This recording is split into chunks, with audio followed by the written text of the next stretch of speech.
We unpack. We unpack.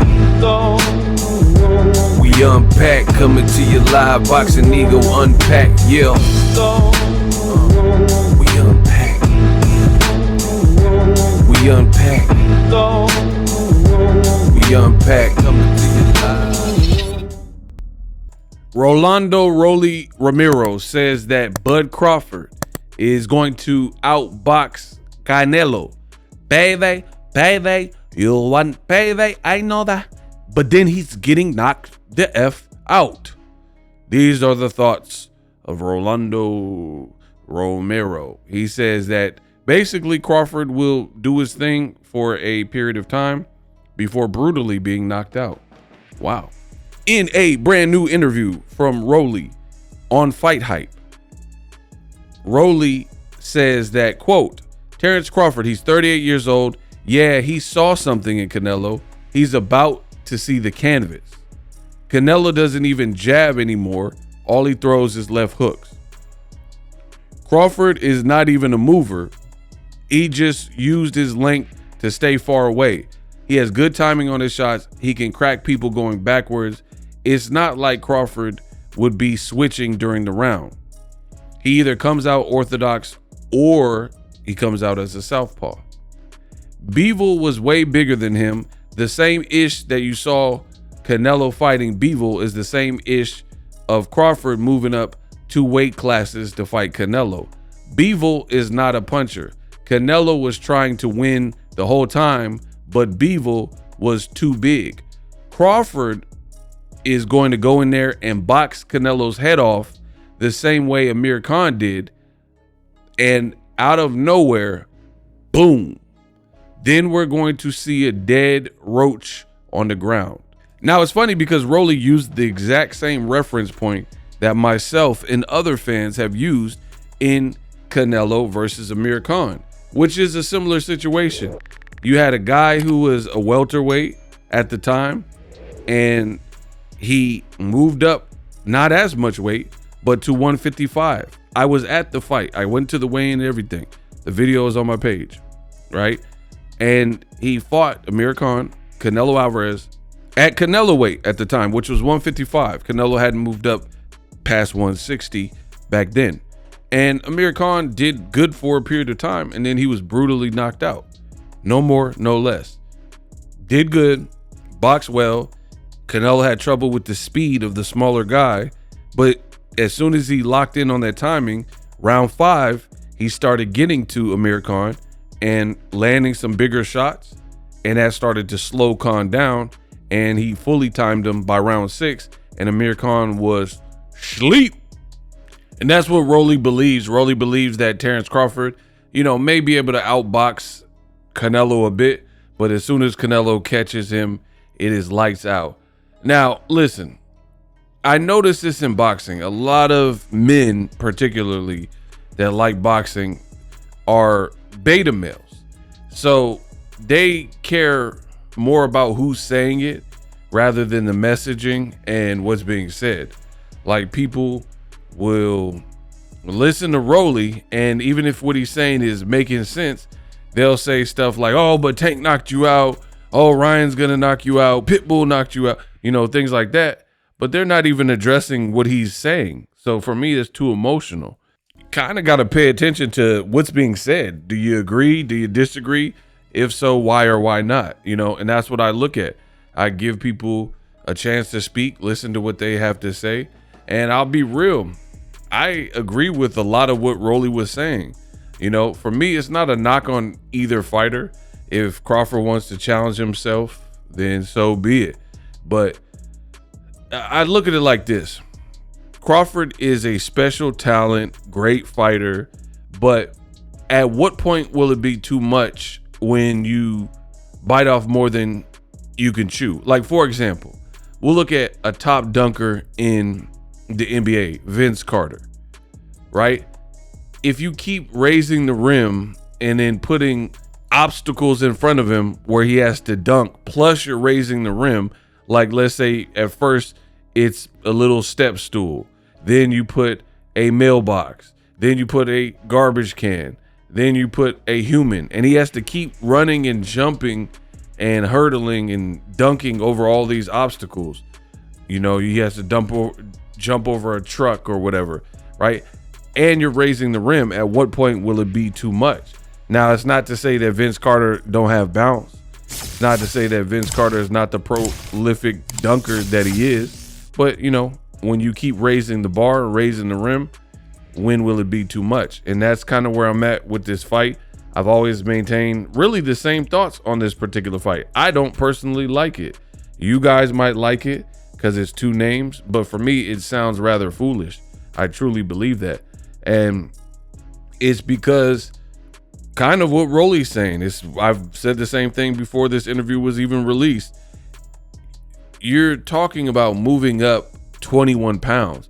Now, there was some pushback from the host where the host was kind of playing devil's advocate and Rolly was like, nah, not trying to hear it. But the reality is what Rolly is saying is true. Terrence Crawford is kind of a welterweight, right? Meaning in terms of pro fights, that's where he spent the last several years. I can't really say he's a 154 pounder with only that one fight at 154. And then now you're bulking up in your off season, but you're bulking up and going to Saudi Arabia to watch a fight or whatnot. That is not the same as being in a fight with a Hall of Famer and or getting punched in the face, right? So what do I mean? I mean, Crawford bulking up is cool, but you're bulking up and checking out Keyshawn Davis's fight, for example. So you're just a spectator there. You're not fighting Dennis Baranchenko. Keyshawn is. You're just supporting the home team, if you will. So yeah, you're putting on the extra weight, but you're also not gloving up and getting punched in the face by a Canelo Alvarez with no headgear. So for the most part, you're really a 47 pounder. That's where you're proven. 154, you had the one fight with Madrimov, and Rolly said in this particular interview, he said that Crawford looked like Ish. Now, I'm not going to go that far and say he looked like Ish in the fight with Madrimov, but he didn't look as dominant as he did at 147. And people are like, oh, it's because he just moved up. Okay. Well, if he just moved up with Madrimov, I mean, just you guys do the math. Something is not adding up here.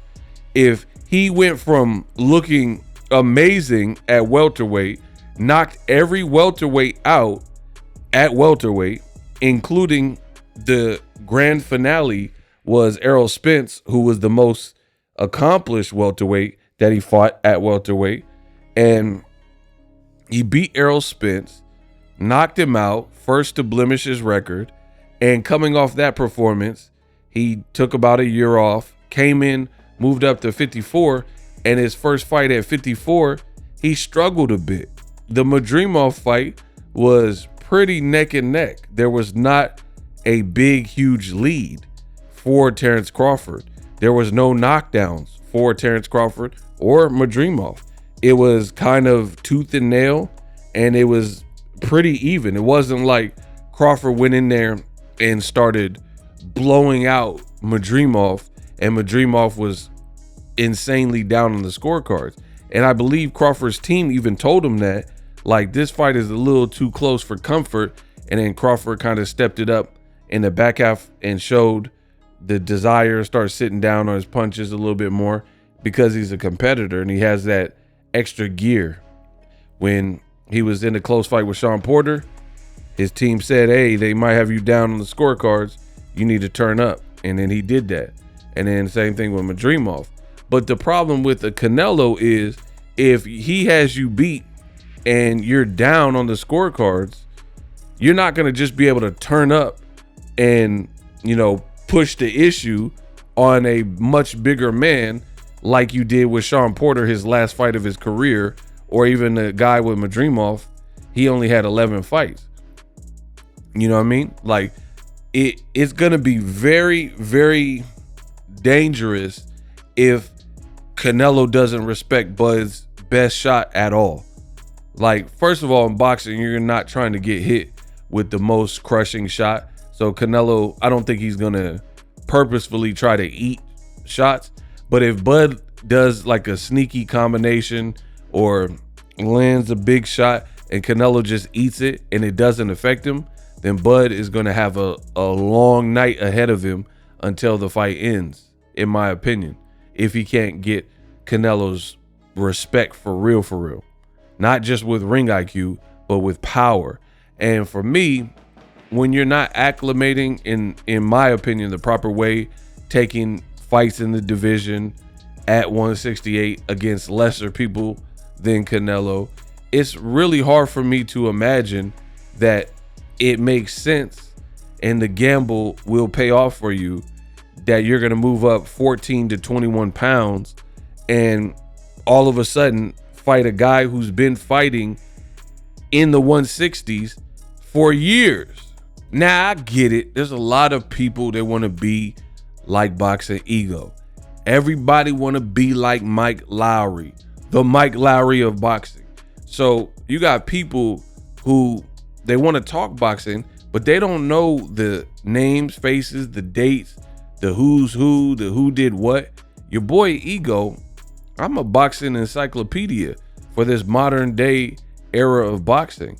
And I want you guys to know that Cinco de Mayo of 2017 at the T-Mobile Arena, that was Canelo's first fight over 160. So he moved from the Liam Smith fight at 154, 155, and I think that fight was actually at 154 and not Canelo weight.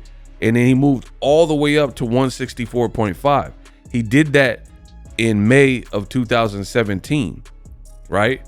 So 2017, we're currently in 2025. That means Canelo has been fighting in the 160s for 8 years. And then after he fought Julio Cesar Chavez at a catchweight, because we knew Chavez couldn't, that was kind of like what Crawford is trying to do. That's kind of what that fight was, where Chavez was an undisciplined guy and at the bigger weights. So it looked like a long shot to even make the fight with Canelo, because previously Canelo was at 54 and they were just too far apart in weight. You know, Chavez was really kind of at 175. So people had always kind of talked about the fight, but it didn't look feasible because of the disparity in height. You know, it's kind of like a Pacquiao and Triple G. They're just too far apart. Or Floyd Mayweather and Triple G, too far apart in weight. So fights like that didn't really make sense. But then Canelo moved up to 164.5 in 2017, as I just mentioned, to fight Chavez Jr. His next fight was Golovkin. Hell no, guys. Hell, Max is guys is nothing. Right? He fought Triple G, had a draw, and then he rematched him the very next year after tested positive for clenbuterol. So the point I'm making is Canelo legit has been fighting at 164.5 since 2017, and then just at the regular middleweight division. And then he fought Danny Jacobs in 2019, and then immediately after that, later that year, after unifying with Danny Jacobs, he moved up to 175 in November of 2019 to fight Sergey Kovalev at light heavyweight. So 2019 is when Canelo fought Kovalev. That's like 5 years ago that he fought at 175 for the first time. Since that point, he's already made a trip back up to 175 when he fought Dimitri Bivol. And then he also unified with Caleb Smith. There was a vacant belt there. Billy Joe Saunders and Caleb Plant to become undisputed. So we're talking about not only a legend of the sport in Canelo Alvarez, but we're talking about a guy who faithfully has been weighing over 160 pounds since 2017, right? And we're in 2025. That is 8 years. It's closer to 10 years than it isn't. So Canelo is almost a decade in fighting middleweight or higher, right? And Terrence Crawford, a guy who's been wobbled and hurt by smaller guys like Yuriorkis Gamboa and dropped by Mean Machine, even though they didn't count it, he's just going to move up 14 to 21 pounds like myself and Rolly are saying, and knock out Canelo? I just don't see it. And even if that did happen, for me, I think that's showing that Canelo, being a longtime pro, he's just not the same fighter anymore. But to me, it sounds crazy. And it's not to undermine or slight Bud. This fight doesn't sound right. It sounds like Turkey wants to make the fight and he's treating it like a video game, and he has the money to make it. And Canelo's like, all right, if you're going to pay me $100 million or whatever he's getting to fight this much smaller guy, I'll do it. And then Bud needs the payday too. Rolly said that as well. You know, the host was saying something like, oh, but Bud is really pushing for the fight. Yeah, he wants the payday. That's pretty much what Rolly was saying. And I agree with that. Bud, with his whole time with Top Rank, he was probably making cool money towards the end, but he still didn't have those signature marquee fights. He wasn't like doing well on pay-per-view. He never had a big pay-per-view. His biggest one was Errol Spence. So he's never really lived that life, you know?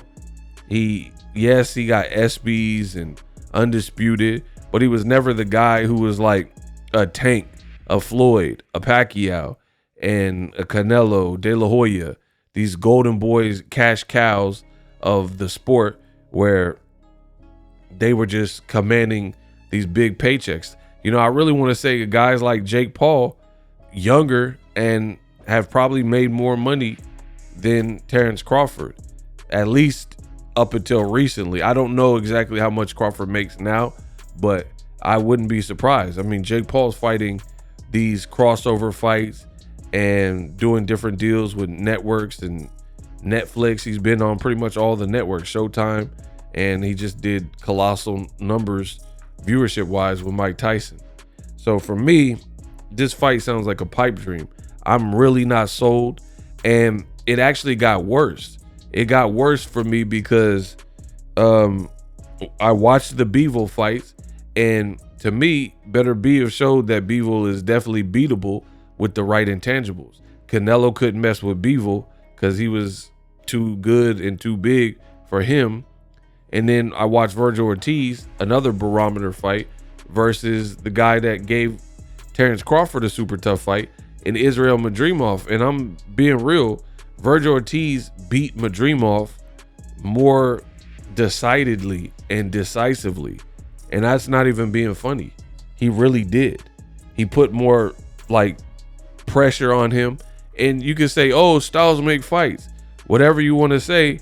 But Virgil Ortiz being a new guy at 54, Crawford being a new guy at 54, Madrimov, it's like he respected Virgil Ortiz's power more than Crawford's power. Like Virgil Ortiz had Madrimov breathing heavy. Madrimov looked tired. Madrimov started to flatten out a whole lot more. Styles make fights. That pressure, the body work. I think Virgil Ortiz's approach with Madrimov's style, it really showed in the second half, where Madrimov, he looked totally different than how he fought with Terrence Crawford. Crawford was like neck and neck for pretty much the whole fight. Even when Crawford started to turn up a bit in the late rounds, Madrimov was still pretty much right there. But there were rounds where Virgil Ortiz looked like he was punishing and might be able to drop or even stop Madrimov if it kept going that way, right? So that's just my honest opinion. So when I seen that, I'm like, man, if Crawford doesn't have Virgil Ortiz power at 54, then how is he going to really move up and have the rightful power to beat a guy like Canelo with no tune-ups? Like, again, if this was at a different division, I would favor Bud all day. Like, if Canelo was at 54 still and Bud moved from 47 to 54, I would favor Bud, because I do think he's more skilled and there's just more dynamics and he's athletic that would give Canelo a lot of problems. Now, I don't even doubt that Bud could give Canelo problems here, but that's not the thing. Is we are done as boxing fans with this whole notion of dare to be great. Now you gotta, these guys, we've seen so many guys say, oh, I could beat him. Oh, I could do this, and make these like crazy, like jump ups and weight. And then it always comes flat. So I'm not accepting that anymore. Anybody who's doing that, and then the public is saying that's too much weight, you're tripping. I'm not giving you, quote, dared to be great points, participation trophies. Crawford needs to very well win. I don't care about, oh man, Crawford held his own and then he got knocked out. Or Crawford did pretty well and then he got knocked out. Crawford needs to win here. You want this challenge. I'm not giving any participation trophies for either guy. If Canelo gets cooked, he gets cooked. If Crawford gets cooked, if they fight and Crawford gets knocked out, which is what Rolly is saying, and I think there's a very strong chance that Crawford could get hurt in there, then so be it. I am not giving out any participation trophies. Either you're going to win or you're not going to win. And I want to see how Canelo does versus William Skull. But my prognosis right now, with the information that I have, is not looking good, in my honest opinion, for Terrence Crawford. Because many of the stuff that Rolly is saying, I share those beliefs. Crawford is like, it's like the arguments that people are making to me sound dumb. Like people be like, oh, but Floyd Mayweather. Crawford don't fight like Floyd Mayweather. Crawford is mad aggressive. He likes to fight. If you hit him with a good shot, he'll stick his tongue out. If you hit him with a good shot, he wants to get his lick back and try to, embarrass you. And I feel like that kind of gung-ho style has fared for him at 35, 40, 47. And I don't know if 54, because he's not fighting all the top guys. He's just moving up. So from 35 to 47, it acquitted him well. But the more you move up, the bigger the challenges, the bigger the guys. And it wouldn't even be smart to fight and just, if Canelo lands big, just try to go head up and try to get your lick back real quick. You're going to have to be sensible about it, fighting a bigger man. Then people bring up, oh, but Crawford's a switch hitter. First of all, in my honest opinion, he's better as a southpaw. So, you don't want to switch mid-fight. That's how you get caught. Danny Jacobs did that with Triple G and he got knocked down. I was there in New York for that fight, right? So, people keep having this thing where they think that Terrence Crawford is going to keep switching in the round. The better the competition, if you switch and you switch at the wrong moment and you're like in limbo in between two different styles, your feet are crossed up or squared up, that could be very bad for you. And Canelo is the type where he has fast enough hands and enough veteran ability where he could capitalize on that. So I don't look for Bud to do a bunch of switching in ring and just keep switching from southpaw. People acting like Crawford has this majestic ambidextrous style where he just keeps switching in like righty, lefty, left. And these opponents are so like confused and bewildered by it. I mean, I highly doubt he does that with Canelo. Usually, like you look at the Errol Spence fight, he just fought Errol as a lefty the whole time. He didn't even, because I think he would have done worse if he fought chunks of this fight with Errol as a right-hander. So smart on him to stay a southpaw the whole time. But Canelo has seen elite southpaws before, guys like Erislandy Lara, who is, just like Rolly said, he's definitely more of a pure pro boxer than Terrence Crawford. Crawford is not really a pure boxer. He's a guy that likes to mix them and go to like heads up. And, he does boxing maneuvers and athletic maneuvers, but Erislandy Lara is a Cuban actual pure boxer who's a southpaw. Bud is like a southpaw ambidextrous convert, but he don't fight like a Lara, right? And you guys keep bringing up all these old Canelo fights like Mayweather and Lara. What's the point of fighting these guys young in your career if you're not going to learn from him? So to me, we're talking about really a different it's a different Canelo at this point, right? Canelo Alvarez, like, for example, this how dumb the argument is from a lot of boxing fans. Bringing up Mayweather, who's retired, bringing up Lada, which was the year after the Mayweather fight. He fought Mayweather in 2013, people, right? Mayweather fight was in 2013. That's over a decade ago. And he fought Lada the following year in 2014. So these are fights that are like 9-10 years old. You think he hasn't learned anything, especially after 2 fights, 3 fights with Gennady Golovkin, beating Miguel Cotto. He did a lot after that, knocking out Amir Khan, beating Chavez. He did a lot of things after the Lada fight, after the Floyd fight. So clearly he's grown. He became undisputed at super middleweight, etc., etc. So it's not even the same fighter that fought Lada in 2014 and Floyd Mayweather in 2013. And for me, you know, I could go through all the arguments that people make. People are like, oh, Canelo, he's looking slower. I mean, Canelo's a professional. He has money, which means he has resources. He has his own gym. So he knows the assignment. He knows how embarrassing it would be to lose to a guy 2-3 weight classes underneath him. So I'm pretty sure he's going to train hard. Like, normally he'd be golfing and stuff. He'll probably put that stuff to the side because this is kind of must-win territory. Again, very embarrassing if you let Crawford move from 47, one fight at 54, all the way to 168 with no rehydration clause, and he stops you or whoops you. That would be catastrophic for Canelo's career.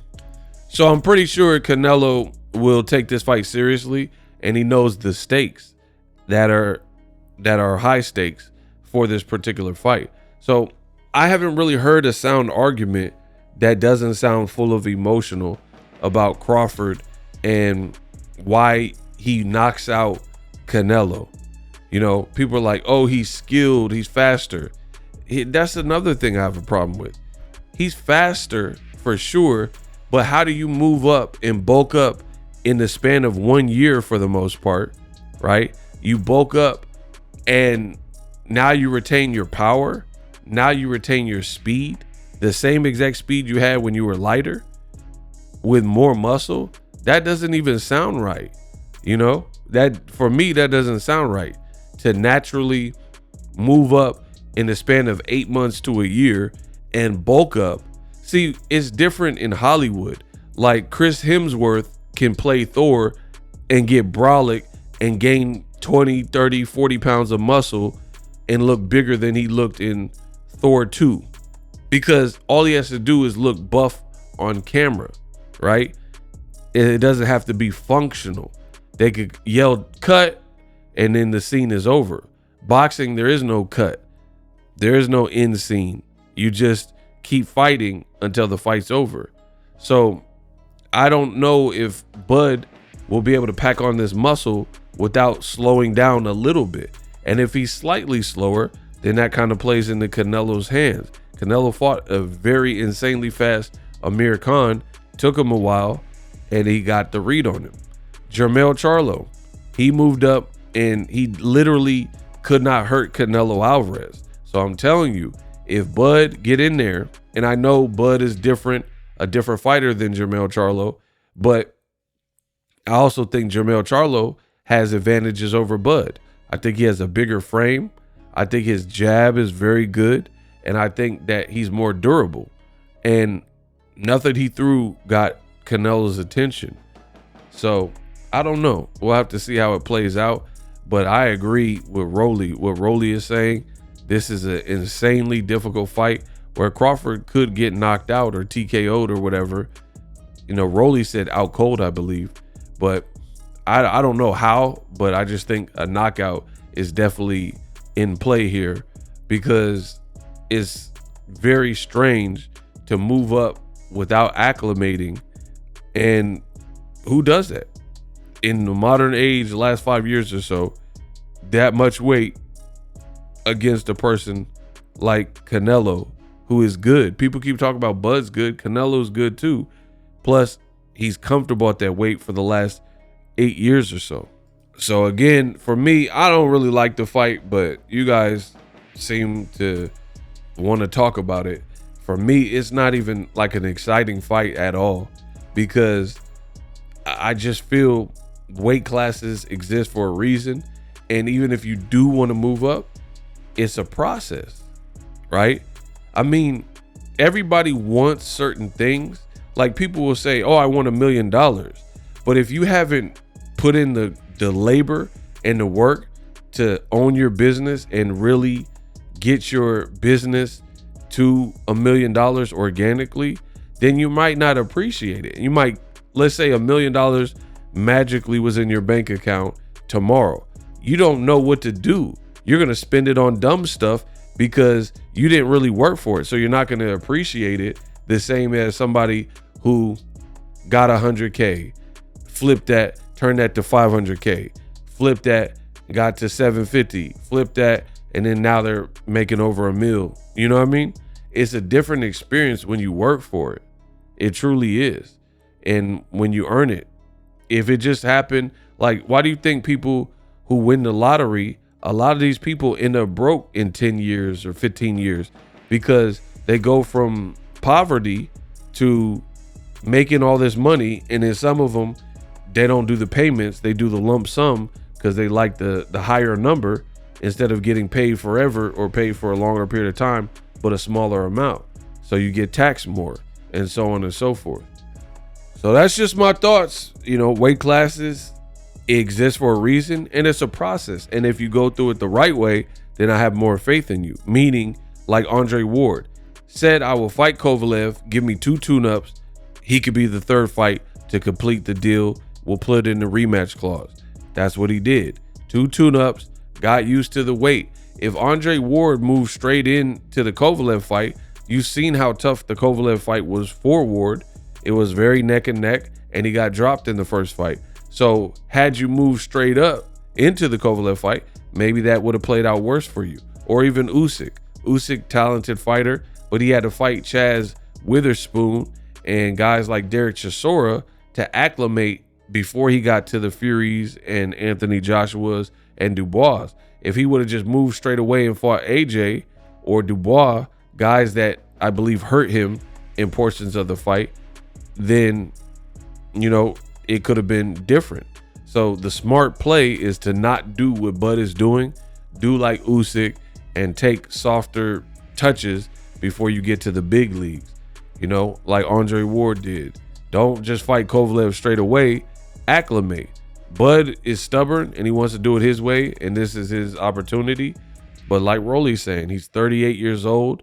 He likes to fight. You know, I think people have a lot of misconceptions about Bud. Like, people have compared his style to Floyd Mayweather. I see no resemblance. Floyd has a way better defense.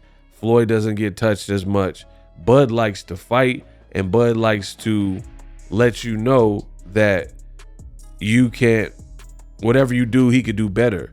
And that's a good attitude. I like the mean streak, but again, when you're moving up, fighting a naturally bigger person, that stubbornness could also get you in trouble if you're trying to go neck and neck and have a peeing contest with a bigger guy like Canelo Alvarez. Canelo Alvarez also has a granite chin. So if you didn't hurt Madrimov, I mean, it's boxing, but are you going to move up and really rock and hurt Canelo? So I think Bud would have to box and be perfect for 12 rounds, the entirety of the fight. And that's very hard to do against a guy like Canelo. Canelo knows little trick shots. He does little tricky stuff, dirty boxing stuff, like punch Caleb Smith's arms, punch Dimitri Bivol arms. I don't think Bud has ever had anyone even try that with him, right? Where they like give him like Charlie horse arms and dead arms, and then like punch their arms, like target their arms crazy till their arms is all like busted open.